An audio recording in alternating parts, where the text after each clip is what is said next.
三个消息传来，中国外交大获全胜，屡战屡败的拜登呢，向中国服软也已经为时已晚啊。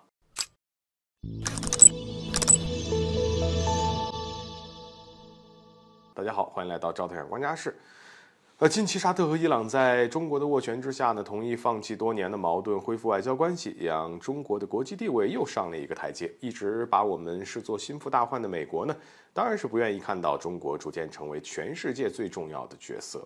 前段时间呢，洪都拉斯表达了想与中国建交的意愿之后啊，拜登政府就立刻发出警告啊，甚至用威胁的语气啊，为了增加洪都拉斯的紧张感，拜登呢还派出了密使美洲特别顾问多德赶赴洪都拉斯。但是随着中国和洪都拉斯正式建立外交关系，并且发布联合声明之后，美国想要干扰中洪建交的动作明显是以失败而告终的。当然，这次失败呢，不可能动摇美国打压中国的决心。随后，拜登就在媒体上大放厥词，声称中俄之间的合作被过分的夸大，只有美国才能组建成功的联盟。而拜登这番话有两个目的，第一就是用贬低中俄的方式给自己的身边的盟友来打气，让他们不要害怕与中俄对抗；另外一点呢，就是想诬陷我国。要知道，中俄是互不干涉的合作关系，并不是美国所谓的军事联盟。而拜登这番话明确是在误导全世界，企图让其他国家觉得中俄有军事联盟的存在，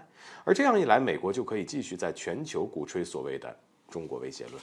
但是美国的盟友们并不买账啊！近期有大量西方国家的重要官员或者是领导人表达了想要访问中国的意愿，并且呢还强调要与中国加深合作，这足以说明啊，拜登这次的目的是又失败了。反而愿意与中国保持友好外交关系的国家越来越多，这算不算拜登搬起石头砸自己的脚呢？而近日土耳其向外界放话，如果中国创造出谈判基础，土耳其愿意支持中国来调解俄乌冲突。其实在之前就有不少国家表达了同样的看法，并且中国近期对乌克兰进行人道主义救助之后呢，俄方就立刻表达了支持的态度。这至少能证明一件事啊，如果中国继续推动和平结束冲突，那么俄方基本不会出来拒绝啊。同时从大量的国家的动作来看呢，他们现在认为只有中国才能让俄乌冲突以和平的方式来解决。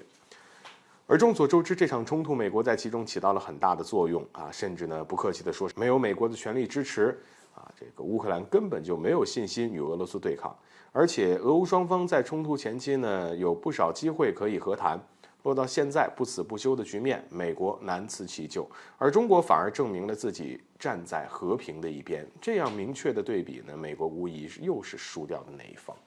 而近日不少媒体放出消息，拜登表达了希望同中国高层对话的意愿。很明显，美国这是在向中国释放友好的信号。当然，美方这种服软的态度有部分原因是美国需要中国的帮助来度过经济难关。但是，相信拜登经过外交上的3战3败，已经认清了中国在国际社会里的不可动摇的地位。